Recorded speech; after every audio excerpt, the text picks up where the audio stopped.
세상에 전문성을 가진 전문인들은 어떤 일이나 상황에 대해서 판단력이 굉장히 빠릅니다.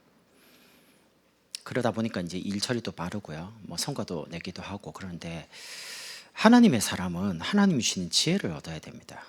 그래야지 바른 판단, 분별, 미래 보는 눈이 열립니다. 그래서 오늘 설교 제목이요, 분별하는 기도입니다. 오늘 2절에도 하나님의 선하시고 기뻐하시고 온전하신 뜻이 무엇인지 분별하도록 하라, 이렇게 나오죠. 오늘 여러분이 기도하시면서 하나님의 지혜를 얻는 시간 되길 바랍니다. 여러분, 하나님이 주신 지혜를 얻으면 여러분이 지금 뭐 할 건지가 보여요. 지금이 어떤 때인지가 보이고요. 시대를 보는 거죠. 그럼 이제 시대를 보면서, 여러분이 계신 현장을 보면서 내가 할 게 뭐고 내가 할 수 없는 게 뭔지가 보입니다. 그럼 이제 다른 분이 할 건지 이런 것도 판단이 되고요. 두 번째는 하나님이 주신 응답을 기다릴 건지 아니면 여러분이 도전할 건지에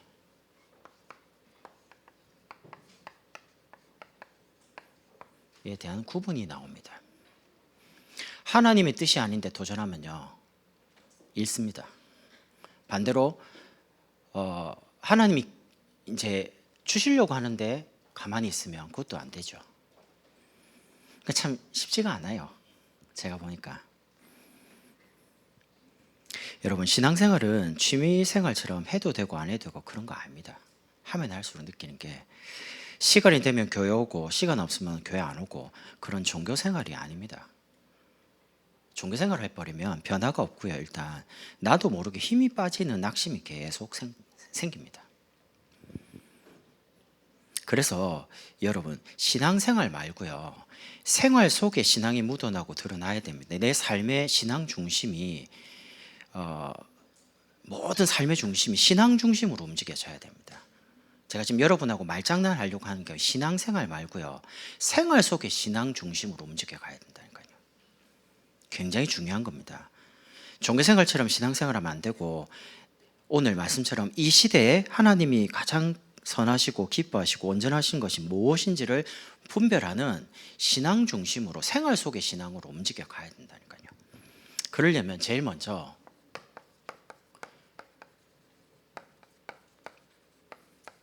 결론을 내야 돼요. 결론을 내란 말은 답을 가지고 있어야지 신앙생활이 됩니다.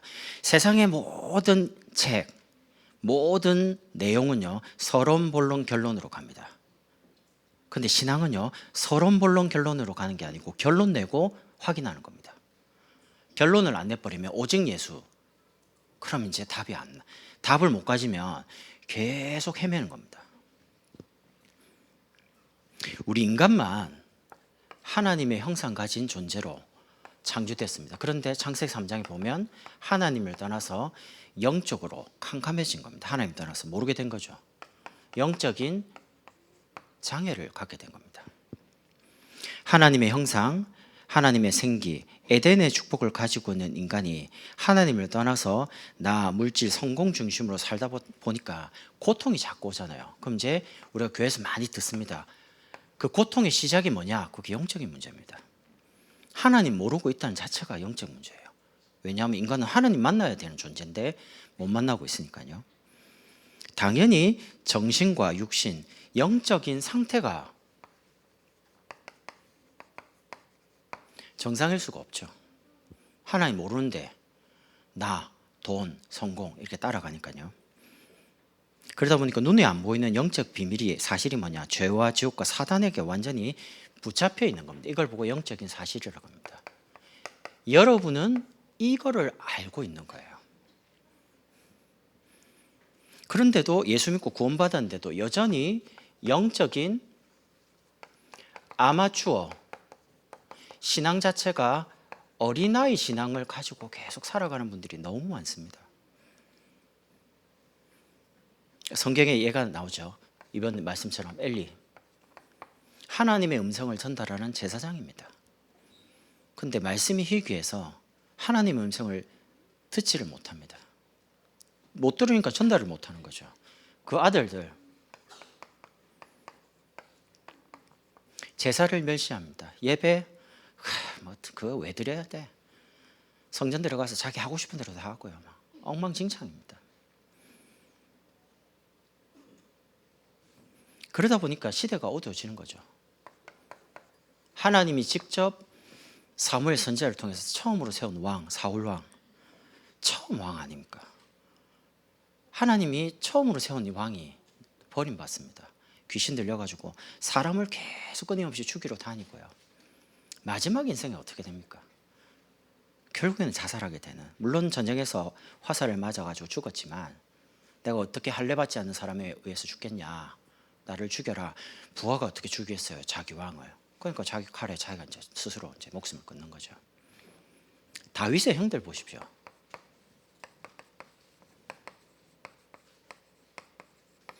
영적인 경우 관심 없습니다. 육신적인 부분, 세상적인 거. 전쟁 왜 가냐? 전쟁 나가서 이기면 뭐라도 하나를 받잖아요. 그 공로로.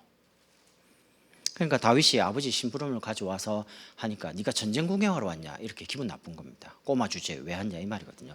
그런데 여러분 아시지만 다윗이 청소년 때 사무엘 선지자가 와서 기름을 부었어요. 그 말은 나이는 어려도 왕입니다. 신분 자체가.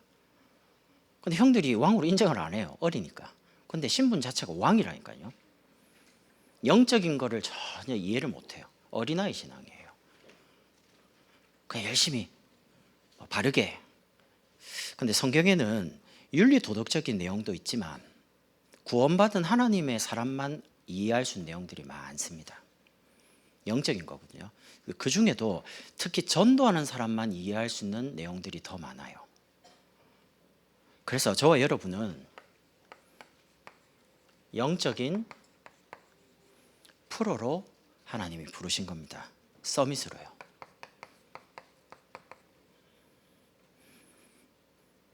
한 지역을 살릴 영적 서밋으로요.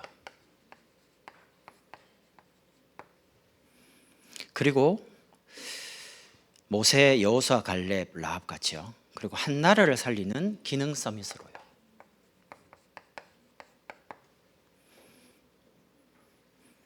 그리고 한 시대를 살린 다윗처럼 문화 서밋으로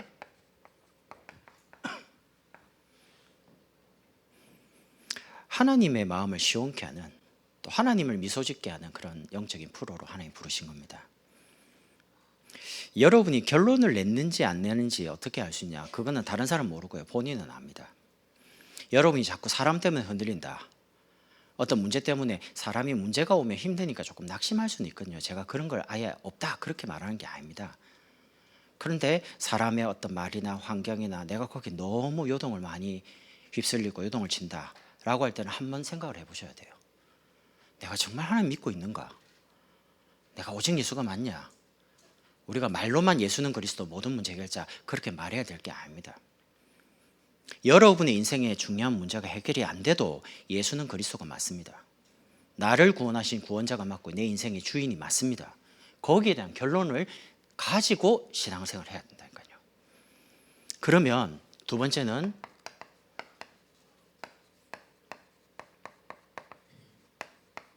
인생의 서론이 끝낼 수 있습니다.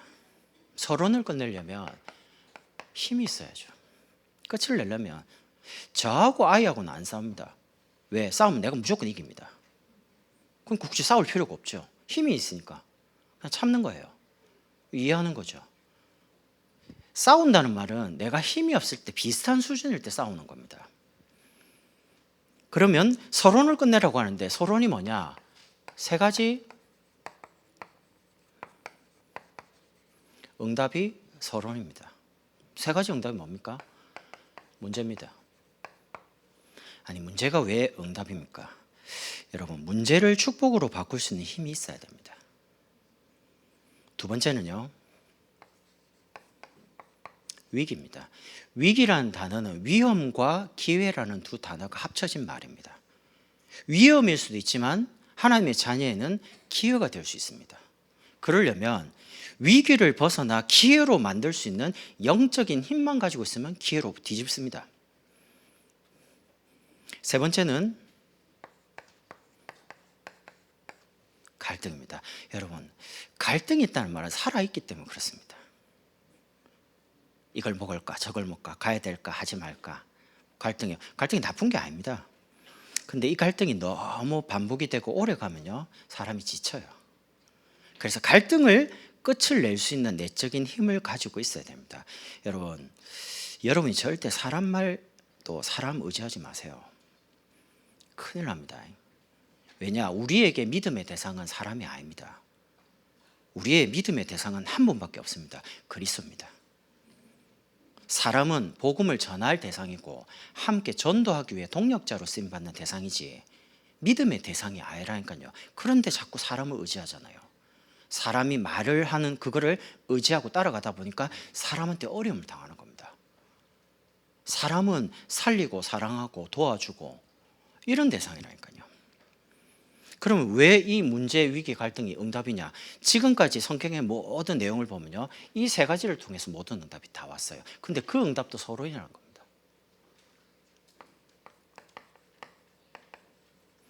여러분이 앞으로 받게 될 축복도 서론입니다. 축복 중에 축복이 뭡니까? 많은 사람들이 그토록 원하는 물질적인 부요함. 돈이 많으면 할 수 있는 게 많습니다. 근데 돈으로도 해결 못하는 게 있습니다. 그 영적인 문제입니다. 그리고 자녀의 어떤 성공. 어떤 분은 자기 자녀가 하버드대 가서 되게 자랑하더라고요. 안 그러겠어요. 하버드 갔는데. 어떤 분은 또 카이스트 갔다 그러고 서울대 갔다고 자랑할 만하죠. 근데 그것도 서론입니다. 카이스트 들어간 학생들이 얼마나 많이 자살하는지 아십니까? 제가 너무 안 좋은 이야기만 한다고 생각하지 마시고요. 그걸 견디지를 못하는 거예요. 그 영적인 부분을. 그리고 세상 자랑. 사람들에게 말할 수 있는 자랑들이 많죠. 남편이 승진을 했다. 좋은 집에 이사 갔다. 좋은 차를 탄다. 보통 사람들이 어느 아파트에 살아요. 어느 회사 다녀요. 이렇게 보통 물어보잖아요. 그럼 세상적으로 자랑할 수 있는 거 다 의식주. 하나님 보실 때는 그것도 서론이라는 겁니다. 근데 우리에게 그게 필요가 해요. 제가 말씀드린 건 그게 필요 없다 그 말이 아니고 그게 필요한데 그것도 서론이라는 겁니다. 그래서 오늘 밤에 서론을 끝내는 길이 있습니다. 그게 뭐냐면 고린도전서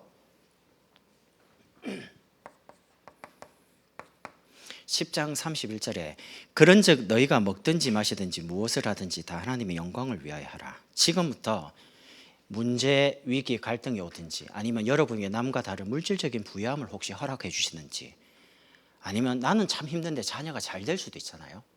의식주적인 부분에 자랑할 일이 생기거든. 모든 영광을 하나님께. 그러면 서론을 끝낼 수 있습니다. 그런데 여기에 잡히면요, 문제, 위기, 갈등에 잡히거나 반대로 하나님 주신 그 서론적인 축복에 잡혀버리면 그 뒤에 게 안 보이는 겁니다. 빌립보서 4장 6절 7절에는 이렇게 나옵니다. 아무것도 염려하지 말고 오직 모든 일에 기도와 간구로 너희 구할 것을 감사함으로 하나님께 아뢰라. 여러분이 축복도 모든 일, 모든 사건, 모든 문제, 모든 위기, 모든 갈등 이런 거를 전부 다 기도로 연결시키라니까요. 여러분이 혹시 많은 사람들보다 혹시 물질적인 부유함이 있다면 하나님께 질문해 보시라. 하나님 왜 이렇게 저에게 참 물질적인 부분에 부족함 없도록 나를 축복해 주시는 겁니까? 그러면 주신 이유가 발견이 될 겁니다. 왜 다른 사람보다 많은 사람에게 내 이름이 알려지고 위치가 높아지고 그렇게 되고 있습니까? 물론 하나님 여러분을 높이는 시간표긴 해요. 근데 그거는 서론이라는 겁니다. 그 뒤에 있는 것을 볼 수 있는 힘이 있어야 된다니까요. 그래서 바울 같은 경우에는 빌립보 4장 13절에 궁핍에도 처하고 부유함의 모든 것에 대한 부분을 다 경험했던 바울이 이렇게 말합니다. 내게 능력 주신 자 안에서 내가 모든 것 할 수 있다. 그러니까 이렇게 된 겁니다. 어떤 상황 속에서도 감사한 겁니다. 바울이 지금 감옥에서 하는 말입니다. 우리 같으면 감옥에서 나오도록 빨리 기도해야죠. 금식하고 단식하고 막. 왜? 갇혀 있으니까 답답하잖아요. 근데 오히려 괜찮아요, 바울은. 그래서 그때 하나님의 뜻대로 하십시오. 감사합니다. 그러면 서론은 끝나는 겁니다. 하나님이 그 서론에서 벗어나서 하나님이 원하는 것을 위해서 여러분을 인도하기 시작하는 거죠. 그리고 인도받게 됩니다. 말씀을 정확하게 붙잡으면 정확하게 응답이 오는 게 사실이죠. 근데 내게 은혜 되는 말씀, 내게 감동된 말씀, 내게 필요한 말씀이라고 정확한 것은 아닙니다.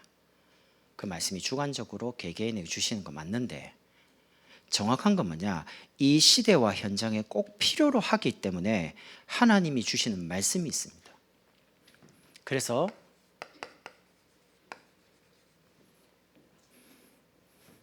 본론을 위해서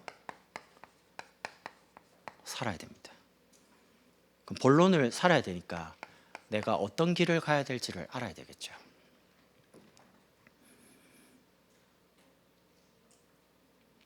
하나님이 여러분에게 원하시는 인생의 길들이 다 각자 다 다릅니다. 모든 교회가 있지만 하나님이 특히 우리 다민족 교회 하기를 원하는 전도와 선교가 있습니다. 그게 뭐냐? 우리가 살고 있는 한 지역에 그리스도가 증거되기를 원하시는 겁니다. 그러려면 한 지역, 한 나라, 한 시대 살리는 영적 프로 이전에 한 사람을 제자로 세울 수 있는 여러분이 제자 한 사람으로 먼저 서야 됩니다. 한 지역도 살려야 돼요. 나라도 살리고 시대도 살리는 게 맞습니다. 그러나 한 지역과 한 나라, 한 시대를 살리려면 제자가 살립니다. 그러면 여러분이 영적 프로로 하나님 부르셨다면 여러분이 그 한 사람을 영적인 프로로 세울 수 있는 제자가 돼야 돼요. 그러려면 여러분이 다른 거 말고요, 그리스도 자체로 끊임없이 집중이 돼야 됩니다. 문제를 해결하기 위해서 집중하는 사람이 있고, 하나님이 뜻, 오늘 말씀처럼 선하시고 기뻐하시고 온전한 것이 무엇인지를 놓고 집중하는 사람이 있습니다. 그러니까 여러분이 그리스도 자체로 집중을 하시는 거죠. 그러면 오는 응답이 우리 속에 있는 각인뿌리 체질들이 많이 치유가 됩니다. 저는 예수 믿으니까 처음에 혼란이 오는 게, 와, 예수 믿는데 왜 이렇게 어려움이 더 많이 오지? 이게 이제 첫 번째 충격이고요. 두 번째, 정말 전도하려고 그러는데, 와, 전도 안 할 때보다 더 어려움이 많이 온 것 같아요. 느낌이. 차라리 그럼 전도를 하지 말까 막 이런 생각이 들 만큼 어린아이 신앙이죠. 괜히 전도한다 그래가지고 훈련받고 뭐 가만히 있으면 그렇게도 안 될 텐데. 안 그렇습니다. 근데 예수 믿으면 문제와 사건이 안 생기는 게 아니고 문제와 사건은 오는데 하나님 주시는 답, 힘, 하나님 주시는 길로 여러분을 자꾸 인도해요. 그래서 이제 신앙이 계속해서 이제 성장하게 되는 거죠. 두 번째는 한 나라에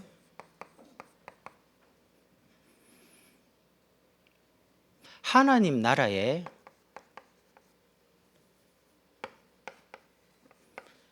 일이 증거되어야 됩니다. 여러분이 계시는 곳에 하나님 나라가 임했다면 이게 이제 한국, 미국, 일본, 아프리카, 필리핀 다른 나라에도 하나님 나라의 일이 증거되어야 돼요. 그래서 여기에 쓰임받을 가장 중요한 분이 성경에 보니까 중직자라는 겁니다. 이 중자가 응답을 받으면 굉장히 축복이 되는데 응답을 받지 못하면 무거울 중자가 됩니다. 무거운 거예요. 직분 자체가. 근데 여러분 아시죠? 여러분이 받고 계시는 그 직분이 그 무게만큼 축복도 동일하다는 걸 아셔야 됩니다. 그래서 직분이 중요하고 무거운 겁니다. 왜냐하면 그 직분에 맞는 축복이 오기 때문에. 하나님이 성도에게 시대를 맡긴 적이 없습니다. 하나님이 성도에게 나라를 맡긴 적이 없습니다. 성경에는. 중요한 나라, 그 시대를 살렸던 사람들 보면 중직자들에게 하나님 맡겼습니다. 그래서 참 중요한 거죠. 그래서 여기에 선교사를 파송을 하려고 하는 겁니다. 선교를 어릴 때부터 생각해서 준비해가지고 선교사 나가는 사람이 있고요. 그런 분들은 보통 선교사 집안일 경우가 많죠. 늘 부모님이 선교사님이니까 그걸 보고 자라니까. 근데 그렇지 않더라도 어떤 단체나 교회에서 선교를 보낼 때에 어떤 사건에 의해서 어떤 여러 가지 상황에 의해서 가라고 하는 경우도 있습니다. 그럼 이렇든 저렇든 간에 만약에 그게 하나님이 나를 부르는 시간표라고 하면 가야죠. 가끔씩 아내가 저한테 지금까지 한 몇 번 물어봤어요. 당신은 선교 나갈 마음이 없냐? 나는 태어나서 지금까지 단 한 번도 생각해 본 적이 없다. 한 번도 생각을 안 해봤어요. 생각해 본 적이 없어요. 그럼 좀 뭐 목사님 선교사 파송이라면 저도 나와서 선교사 파송 일하지. 왜냐면 생각을 해본 적이 없다니까요. 근데 그런 건 있어요. 내가 중요한 제자들을 교회에서 훈련시켜서 바르게 전도와 선교를 이해시키고 다락방을 이해시키고 이렇게 해서 이 사람들을 성경적인 전도하도록 보내야 되겠다. 이런 건 가지고 있어요. 그러려면 선교사님 가서 뭐 합니까? 거기서 말씀 운동할 수 있는 중요한 우리말로 하면 영적인 기지가 있어야 되니 그게 이제 교회라는 거죠.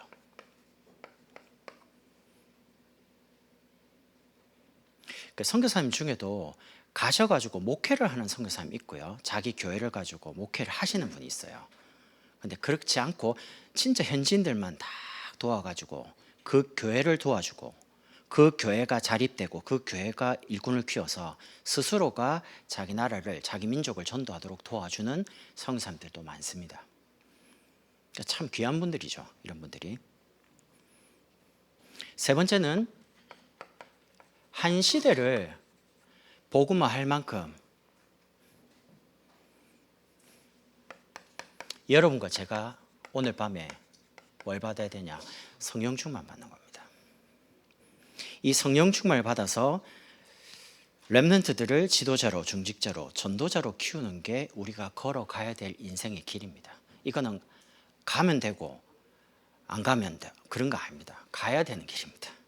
어떤 일이 있어도 우리 아이들을 하나님이 원하시는 렘넌트 지도자로, 중직자로, 전도자로 키우는 일을 위해서 가야 되는 길이기 때문에 앞으로 교회는 세 가지 뜰이 있어야 돼요. 기도의 뜰, 이방인의 뜰.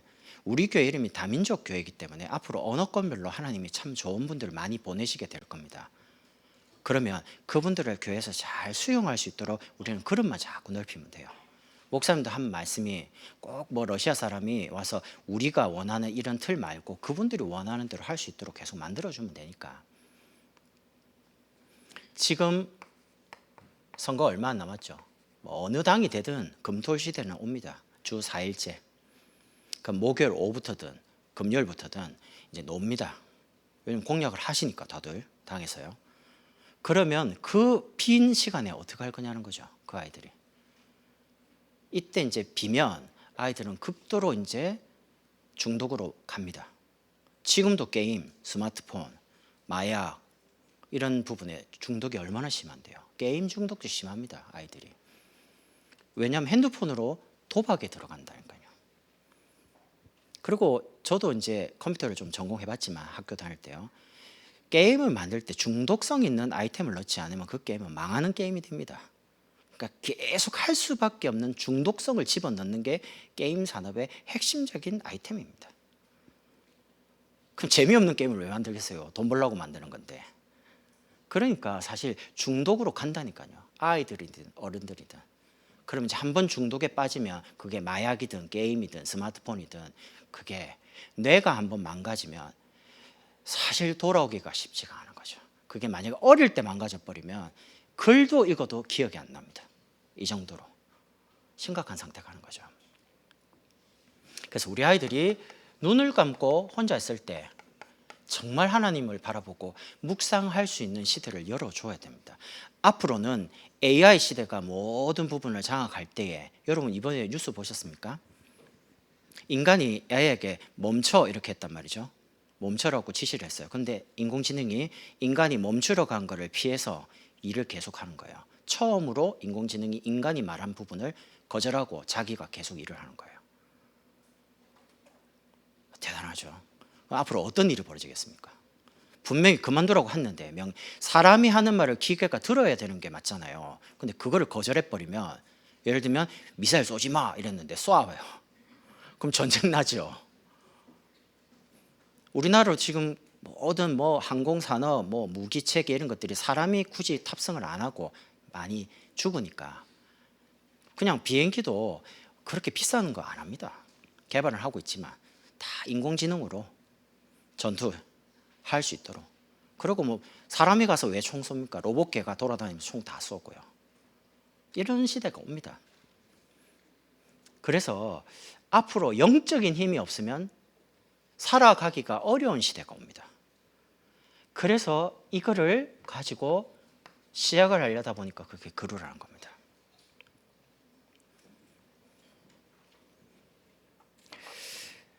여러분이 많은 내용을 가지고 기도한다고 해서 응답되는 건 아닙니다. 하나님이 가장 원하시고 기뻐하시는 것을 여러분이 딱 잡고 짧게 기도해도 응답 옵니다. 하나님이 원하시는 걸 붙잡았다면. 그래서 여러분 인생에 이런저런 생각, 어떤 문제 이런 게 많지만 앞으로도 그런 것들은 없어지지 않고 계속 반복되면서 올 겁니다. 근데 그럴 때마다 결론부터 내는 겁니다. 내가 이 땅에 살아야 될 이유, 내가 이 땅에 밥을 먹고 일을 하는 이유, 사역을 하는 이유, 결혼하는 이유, 자녀 육아하는 이유, 여기에 대한 결론을 딱 가지고 오는 문제든지 축복이든지 상관없이 그거는 지나가야 되는 거, 지나가는 거니까. 서로 기차가 지나가는데 개가 막 지난다고 딱 멈춰갖고 조용해 이런 기차는 없습니다. 개는 짖어도 기차는 지나갑니다. 자기 길을. 이런 말 저런 말 많이 나옵니다. 이게 맞니 저게 다 지나가는 거예요. 아직 세계복음화 안 됐잖아요. 아니 우리 아이들이 제대로 렘넌트 지도자로, 중직자로, 전도자로 서는 게 하나님 소원인데, 이 시대를 향해서 하나님 주시는 메시지가 이게 맞는 건데, 우리가 더 이상 우리 가정이나 우리 어떤 현장이나 우리 삶에 매여 가지고 계속 주저앉고 있을 시간이 아니라는 겁니다. 그래서 하나님께 영적인 예배를 드리면서 하나님 주신 답과 힘을 가지고 하나님이 나를 부르신 교회의 직분을 가지고 부르신 지역과 나라, 시대를 두고 하나님이 주신 인생의 길을 묵묵히 걸어가자는 겁니다. 여러분과 제가 걸어가야지만 우리 아이들이 보고 따라오는 겁니다. 그래서 어떤 면에서 우리 앞에 앞모습을 보고 우리 아이들이 따라오지는 않습니다. 우리의 뒷모습을 보고 따라올 겁니다. 전에 어떤 분이요, 선교에 대해서 제게 이야기하는데 마음이 참 뭔가 이렇게 많이 담기더라고요. 선교가 도대체 뭘까? 그래서 그렇게 해서 제가 이제 아프리카 처음 선교를 갔거든요. 그러면서 많은 질문을 하고 하나님 주신 답들을 찾고 왔는데, 한 분이 저에게 뭐라고 하냐면, 내 인생을 마무리할 때에 선교지에 가서 내 인생을 거기서 죽고 싶다 이러더라고요. 그래서 제가 물어봤습니다. 왜 거기 가서 죽고 싶은데요? 물어보니까 이분이 이런 말이에요. 그러면 우리 아이가 이 나라로 언젠가는 나를 찾으러 올 거 아니냐. 그게 선교다는 거예요. 그때는 그 말이 무슨 말인지 좀 이해는 안 됐는데, 시간 지날수록 뭔가 마음에 담아요. 아, 이분은 선교를 두고 자기 인생의 마무리를 뭔가를 생각을 많이 하고 기도를 담고 계시는구나. 자기가 가서 그 나라에 죽으면 자기 자녀들이 그 나라로 온다는 겁니다. 왜? 부모가 묻힌 곳이거든요. 언더도 선교사가 한국에 와서 묻혔습니다. 그 다음에 아들이 왔습니다. 그 다음 아들도 한국으로 왔습니다. 그 다음 아들도 옵니다. 이게 선교입니다. 그래서 그분 가정을 선교사 가정이라고 우리가 말을 하는 겁니다. 수많은 선교사의 눈물과 피와 그 열매로 한국이 서 있습니다. 그래서 한국은요, 세계복음화 할 수 있는 지금 마지막 시대에 하나님이 많은 축복을 주신 나라가 분명합니다. 그래서 진짜 세계복음화 감당할 수 있도록 여러분 이번에 선거 꼭 다 하시고요. 아유 난 몰라 그러지 말고 선거 다 하세요. 사전투표 오늘 끝났지만 본투표 있을 때 다 선거하시고요. 여러분 생각하시고 기도하면서 그 대상자분들 놓고 투표하시라니까요. 하시고 진짜 우리가 교회가 바르게 전도하고 선교할 수 있도록 우리가 나라를 위해서도 기도해야 되고요. 그리고 교회가 진짜 바르게 지역복음할 수 있도록 기도해야 됩니다. 오늘 밤에 많은 기도 제목이 있겠지만 진짜 기도하면서 하나님 주신 지혜를 얻는 분별하는 기도로 응답을 누리는 귀한 밤이 되면 좋겠습니다.